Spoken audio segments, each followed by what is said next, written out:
If you do go on to enjoy today's video, please consider hitting the like button. It really does help the video out, even if I don't deserve it because I'm terrible at video games. And if you want to follow me on Twitter for absolutely no reason, the link for that is down below. If you do need any coins, head over to u7buystore.com. Use the code TVM at checkout for a discount.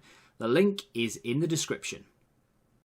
What is going on, guys? TVM here. Welcome back to the FM Road to Glory. If you haven't been following the series, but you'd like a very, very quick recap, we started off with Cumbrae Celtic, which was my geographical closest club in real life to where my house is, and I have played for them in the past as well, in real life. They were in the second tier of Welsh football. They were predicted to finish in and around the relegation zone. We actually got promoted first season, which if you've tried this before is no mean feat. That's quite impressive, and I'm proud of myself for doing that first time. In the first season in the top flight, we finished 4th or 5th. I think it was 5th, just behind Aberystwyth, outside of the European places. But still, we were meant to be relegated that season. We finished 5th, which was the top half of the split. Now we're in our third season, and as you can see, things are going quite well. To the point where I lost 1-0 to Connors Quay, and I'm annoyed that we didn't get at least a point from that game. We beat Ammanford in the Cup, and in the very next league game, we went 3-1 down against Aberystwyth, who I consider to be our bogey team. We cannot beat them, and I thought we were heading for another defeat. 3-1 down. I changed something that I've done before, and that is to pass into space and up the tempo a little bit, take off work into the box, and utilise the pace of our new strikers. And it worked, and we scored twice and we made it 3-3. I started that system from the beginning against Haverfordwest, and we demolished them. 3-0, they didn't get anywhere near us, we were really good. However, we picked up an injury in that game to one of our best players. Now, he is kind of on the decline for some reason, maybe bad training. And he's only on £25 a week, which is crazy. But his pace, 17 acceleration, 16 pace, is the reason why that pass into space works. Because he's fast enough to get in behind. And it really does work. The unfortunate thing here is he's injured. And it won't let me look at it, will it? No, there we go. So he's out for between 3 to 7 weeks. Which is bad news bears. We have made some big signings, as the title may very well suggest. I've gone out and got a name that nearly everyone will recognise, and another player that some will recognise, others won't, but still. Two very big players that you would actually know exist in the world of football. The first one is the obvious one, and that is Zach Clough. Now, he's 28 years of age, which I thought was unreal. To be able to get a player like Zach Clough. Okay, I'm not saying he's insane or he's the second coming of Jesus or anything, but to get someone like Zach Clough, who is used to playing in, League One, League Two, sometimes even higher when he played for Nottingham Forest and I think Preston. But yeah, to bring him in is nothing short of a miracle. He was free agent. He was released by Carlisle, who he plays for in real life at the moment. They're in League Two. They released him. And he had been without a club for a good 6 months because I saw him there when we were still playing last season. So they must have released him in January. And I've picked him up now, maybe September, beginning of September, something like that. And he's done all right. He's got, as you can see down here, he's got 5 assists, 1 goal. So he is playing as a striker primarily, which I think is probably his best role for us. He has been known to play right side, but as a striker, doesn't score many, which is actually a big surprise for him at this level. He is by far our most expensive player. He's actually got a transfer value, which is unbelievable. But other than that, £700 a week he's on. For a team like us, that shouldn't be possible. I mean, we shouldn't be able to pay them £700. I've trimmed fat everywhere. So my squad is quite lean. A lot of the players are on next to no money, and 2 of them are on big money. So Zach Clough is on £700 a week. The other player is going to be Redmond, who some may recognise, others will not recognise.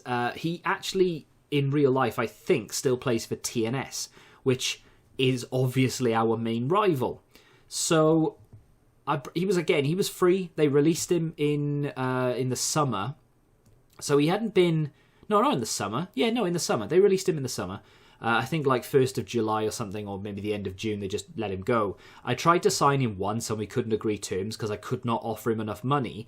I had to interact with the board on the Clough and on the Redmond deal. Had to interact with the board twice so that they would let me offer more in terms of a wage, which was really annoying because I had it there available, but you can't offer a certain amount. So I had to interact with the board. They were like, no. And then I said, yeah. And they were like, oh, actually, yeah, you're right. Okay. So managed to get Redmond in. Now, he's not going to play left side. He's actually been playing central midfield for us. He's got 2 goals and 1 assist, and he's only played central midfield. So he has more goals from centre midfield than Zach Clough has as an advanced forward who's played more games.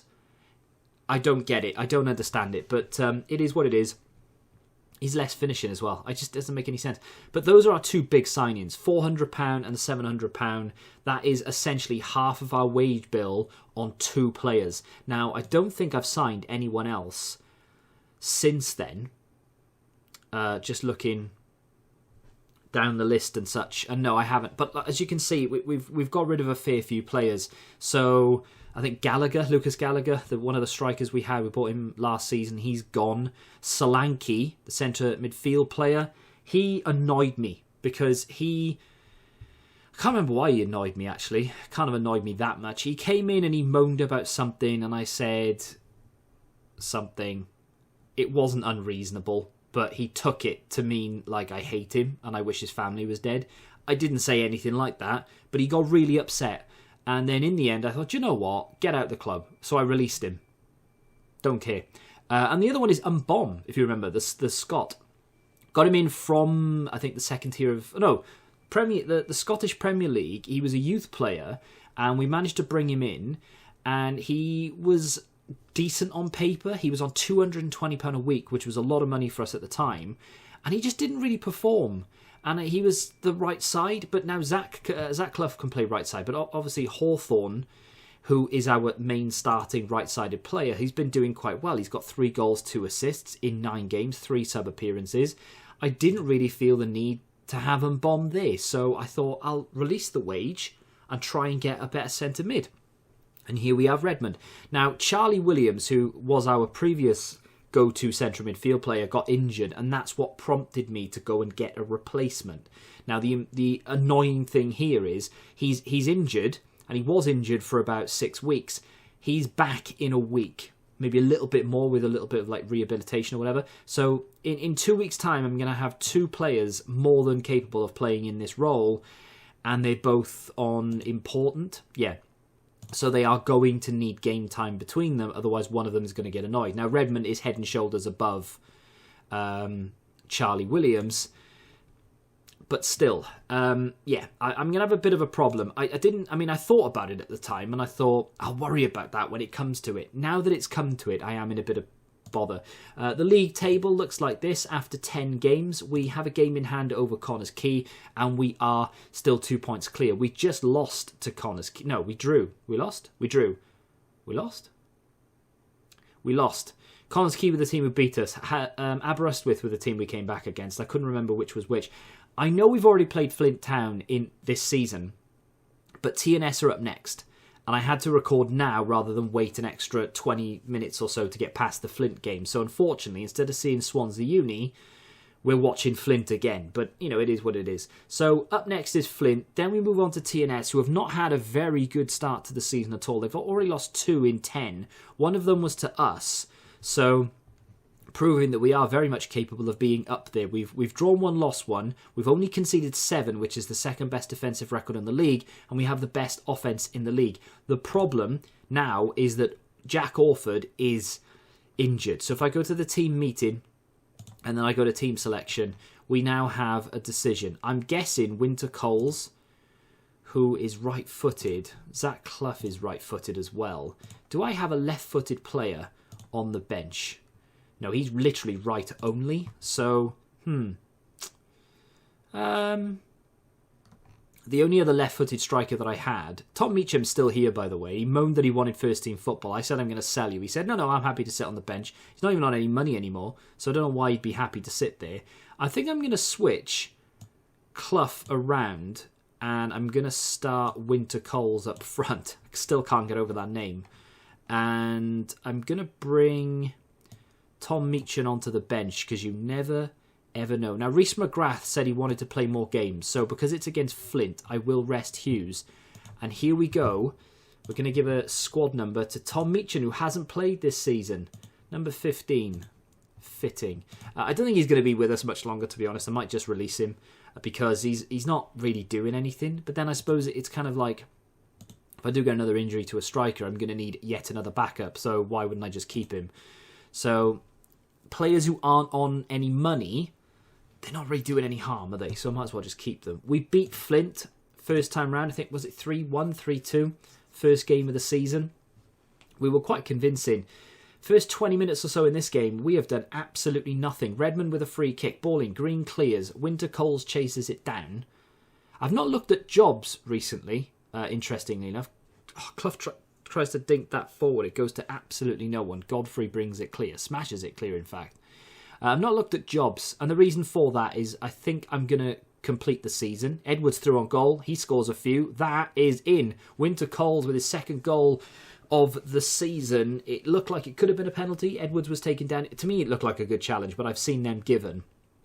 Redmond starts this, plays it into Clough. Lovely ball through. I mean, yeah, the challenge is perfect. There's nothing wrong with it at all. It just falls to Winter Coles. But I have seen plenty of referees blow up for a penalty in that situation. So, yeah. But we've managed one shot on target. Does that count? Does the penalty count as a shot on target? Don't really know. Maybe. Doesn't matter. 1-0 up. I'm going to try and stay the course for the full season and see where we go. I mean, obviously, if we do qualify for Europe, like if we win the league, for example, like I'm not expecting us to, we will end up in the Champions League, albeit the qualification process and qualifying for the group stage of the Champions League when you are in the Welsh League is next to impossible. You can do it, but I don't know if I've ever done it. And I've tried a lot. I used to stream this game back in, I think, Fm18 or so, and we gave it a really good go. And I'm talking like 10 to 15 years worth of one club. Again, it was Cumbrae Celtic, and we were dominating the league because you get to a point where you have money from qualifying or winning the league and then getting into the Champions League. So you take the Champions League money and you then bolster a team that can easily win the league. The thing you have to do is try and attract players who can get you over the line and qualify for the group stage. I think I've managed to get into the Europa League group stage once or twice, because obviously you get so far and then you get knocked down and you get into the Europa League. But I've never... I don't think I've ever qualified for the group stage of the Champions League with a Welsh League team. So, yeah, it's... Oh, Winter Coles makes it too. Good move from... Sam Edwards is fantastic. Honestly, he's really, really good. So I don't think that's going to be feasible. So I'm going to use winning the league or qualifying for the Conference 2, if we can do that, as a stepping stone. I'm not going to go, oh, well, I've got European football now, shall I stay? Because the team isn't going to be good enough to do anything. We'll get knocked out first time of asking in qualifying, because it's just the way it goes. We're just nowhere near as good as teams like Sparta Prague and things like that, because those are the type of teams you face, and you just never beat them. Or at least without 10 years worth of trying anyway. But going to use that as a stepping stone and the achievement as something to throw on the CV, and we'll go from there. Redmond with a corner. Clough heads it straight back for some reason. Redmond's going to try again. Ball comes into Jones. It's cleared by Allen. Oh, McGrath is going to get sent off there, I think. It's a yellow card. Normally, that kind of means, hey, look, he's going to get a second yellow at some point. Take him off. Ball whipped in again. Comes out to Jones. McGrath on the edge. Jones again. Lovely little interplay. Edwards to Redmond, and it's gone all the way to Bird, and he's just going to run through us, is he? Dyson. Clough. What a really weird highlight. It's so scrappy. I am waiting to make some sort of change because I'm expecting them to score. Ball comes in, and the Hoover hits the bar, and Davis gets it clear. Davis has made some really good saves this season. Like, some saves you just think, oh, he's not going to save that. And wow, he's just pulled that out of his backside. But I don't think Perry, our keeper from last year, would have been able to save some of the ones that he's managed to do. So even though we've improved the defence, the reason we have a very good defensive record is because the goalkeeper pulls saves out of nowhere. So if we're coming into the final 20, we are 2-0 up, and it's time that we make some sort of change. Now, Caleb Hughes can come on instead of McGrath because I am worried he's going to get himself sent off. We have picked up a fair few red cards this season, which I'm not 100% happy with.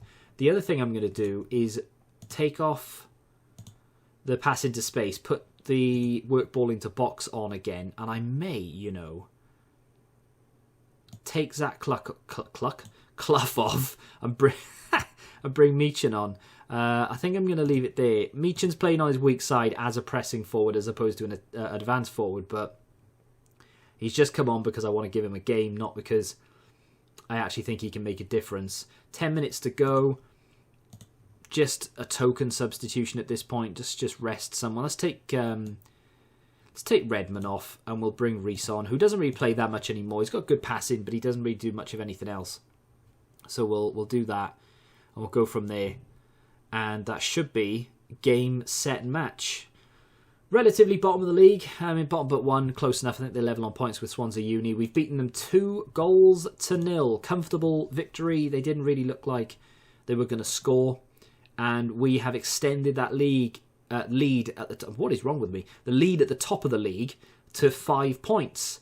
But next, after 14 days worth of simming, Haverfordwest have beaten TNS. What is this? So Connah's Quay is the team to beat this season because the TNS losing to Haverfordwest is embarrassing. Although Haverfordwest this season, jeez. I mean, last year they were awful. Haverfordwest, can't speak English or Welsh. Haverfordwest last season were the whipping boys. Like they were, I think they were lucky, weren't they? Yeah, they finished 8th, which is I think they finished 10th the season previous. Yeah, they did. Oh, memory. But they weren't very good. Like they conceded a lot. They shipped a lot to us, for example. They just weren't a good team. This year they're in 3rd, and they're beating teams like TNS, who last season ran away with the league. The difference a season in the Welsh League can make is unreal. But they're still going to be difficult to beat, even though Haverfordwest have beaten them 3-1, and we've just binned off Haverfordwest 3-0 without any sort of retaliation from them. It doesn't mean that we're going to walk all over them. So let's get into that game right now and hopefully do what Haverfordwest just did. And just like that, it is time to play the new Saints, who are not based in Wales but are in the Welsh League. So, I mean, you could say, well, Cardiff and Swansea and Newport. Yeah, I know, and Wrexham. But still, it is a little bit irritating. Let's see if we can turn our current run of form. Oh, look at those lines. You've got to love that. The arc. Oof. So the two centre-backs, basically, if you're not used to FM and you don't really know what these are, it's annoying that for some reason on this skin, if you hover over the line, it doesn't tell you what that means. Because obviously the different colour in the lines means different things. So I don't know the exact terminology because I've had this skin on since the very beginning of the game.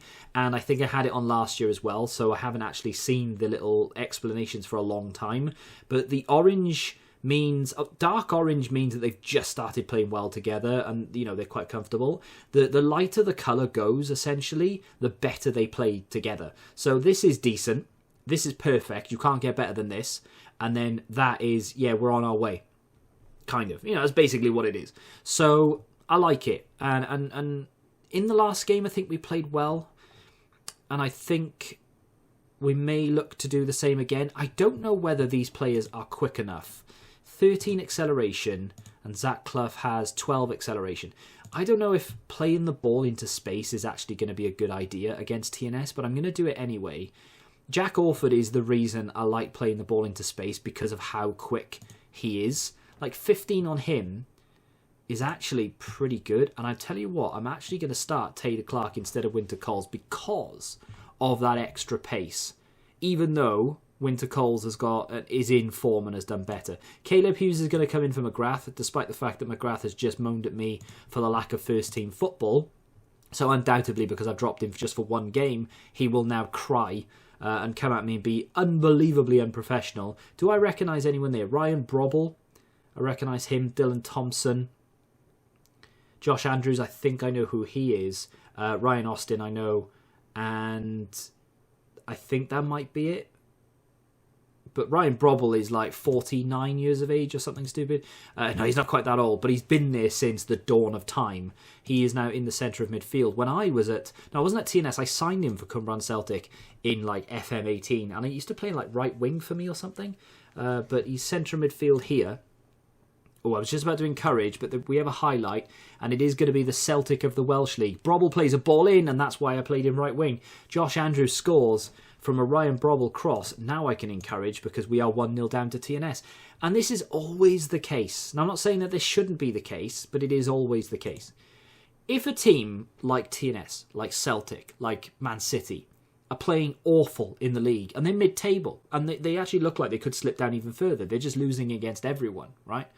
When I play them, different story. They're back up to the exact same level that you'd expect them to be at. But then next game, they'll go and play Newtown and lose 4-0. Like, it doesn't make any sense to me. And FM has always been the same. Edwards with a ball down to the outside and into the box, but cleared. Hudson looks to play back out to McCarthy. Can he get it down the line? Edwards, I'm looking as one of the players who can actually get this ball forward and do something with it, because he's really good. The ball's been cut out here. And I'm feeling another TNS goal on the cards. What do you reckon? Davis knocking it around the back. Thompson knocks it out to that guy. Dooley has nearly lost possession. They've still got it. They're knocking it around. And there we go. Dooley in on goal. Drags it back. Brobble's there. I hate Mark. Is it Mark Brobble? I hate Mark Brobble. The guy... No, it's not. It's Ryan Brobble. I don't know why I think it was Mark Brobble. I hate him because he's that good. He's like the Lee Trundle of the top flight. Lee Trundle's one of those players who always scores against me, and that's why in every save I try and sign Lee Trundle, just so I don't have to play against him. And I think Brobble could be one of those players as well. The problem with TNS players is they will not leave for another club unless you have proven that you are the team that wins the league every year. Because TNS are one of those sides that they're always in the Champions League, or at least the qualification process, and they always win the league. You know, if they play a game and they don't win 5-0, they've had an off day. So no one ever wants to leave them, which makes perfect sense. But when you're in that league trying to climb and you can't sign anyone from that club, it is very frustrating. So you can't ever poach them, so you don't have to play against them, if you will. But it is what it is. You can only get them if they get released, i.e. Redmond. I'm going to have to make a change in a minute, I think, because nothing's really working. That guy is huge. Dooley plays the ball in, and it's off the post, and Snell gets it clear. Snell, by the way, is a left-back who we've been playing at centre-back, and he's done a very good job there. Let's encourage one more time. See if that does anything. And now that as we approach the 60, I think we're going to look to move into a little bit more of a positive mindset. I think all I'm going to do is move Redmond up into that attack role. That's all I'm going to do. I am tempted to bring on Winter Coles. So I'm going to, because he's on form. And I honestly thought the pace might make a difference, but it hasn't. It's only like 2, but still. Aberystwyth are losing, which I always like to see. Jones with a throw-in then on this near side. Hawthorne with a ball in, and Clough couldn't quite wrap his foot around it, which is a big shame, because that could have been a goal. Signing someone like Zach Clough, I honestly thought he was going to run away with top goal scorer. We were going to get, like, I don't know, triple the amount of goals that every other team in the league scores, and yet somehow it just hasn't really happened that way. He's not that good. Like, he's good, but he's not great, which is a little bit irritating because I feel like he should be a lot better. I don't have anyone on the bench who can make a change for the positive here. I think I've got Dylan Jones who can come on for someone. But, I mean, I've got very little in the way of option. I could go into this. Can Clough play there? Yeah, kind of. Yeah, I mean, I'll do that, actually. I'll play Edwards there, and Clough can go out wide. This is the very attacking, what I call the Bayern Munich tactic. Ewan Jones could do with coming off, to be honest, but I don't have Andrews on the bench, which is a bit of a shame. I've got Garrett, but I don't really want to bring Garrett on. I've only made one sub. You'd think I'd want to bring some fresh legs on, but to be honest, they're all like a level below my current starting 11. So let's just go with that. See if I can encourage one more time. They have a free kick. Fantastic. This is kind of the let's throw as much pressure as we can on them. He's offside. I'm not going to panic about that. Yeah, this tactic is just overwhelm them with pressure and just throw everyone forward. It leaves us exposed. So as soon as well, if we can score, I will switch it back. Oof. Effort from Hughes. Scott just out of the air. Not a problem. So, wasn't that good, but still. Snell knocks it down. My English today has been absolutely horrific. Hudson plays the ball up to McCarthy. Here's Clough. Dinks it over the top to into Coles. Edwards goes for it. What are they doing? I mean, okay, I suppose we are shoot on sight, but there's shoot on sight and then there's just, you know, smack it from anywhere on the pitch, and it doesn't really make an awful lot of sense to me. We are about to lose this game. That is a massive, massive shame. We beat them 1-0 in the reverse fixture. They've just, well, in the first fixture. This is the reverse fixture. But they beat us 1-0 here. I don't suppose I can really complain, because on paper, they are technically the best team in the league by a country mile. So it does make sense that we didn't beat them. I'm not obviously going to show you the cup. If we get to the final or something, then there might be a point of showing you. But I made the mistake last season of showing you cup games. I didn't mean to, it just fell on a cup game. So I'm going to try and skip past this. I mean, that's it. That's the run. Before we get to that split. The Welsh League seasons feel a lot quicker than any other league I've ever managed in. So it does feel like you get through them really, really quickly, because, of course, we started at Flint Town and then got all the way to where we are now. That's halfway. I've only got to do that again, and then we get to the split. And the split, it does feel a little bit longer, but there's only like 6 games in it. Maybe a little bit more, maybe 8 games. But yeah, we will have finished this season very quickly. So when I return, depending on what is happening in the league, of course, if we are challenging for the title and it gets a little bit exciting, I'll come back for it. But if we start to slip away now that we've lost, and maybe we struggle to pick up points again, and we sort of fade away, then of course I'll come back for after the split. I would find it very difficult to believe that we won't end up in the top half when this split comes around, because we are, I mean, the split is 6th, right? We are 11 points clear of the split at the moment with, I mean, okay, quite a few games to go, sure, but I think we're good enough to be comfortably in that top 6 challenging for Europe. But we'll see what happens when we return. But if you have enjoyed that episode of the FM Road to Glory, do me a favour and hit that like button, subscribe to the channel if you're new, and until the next time, goodbye.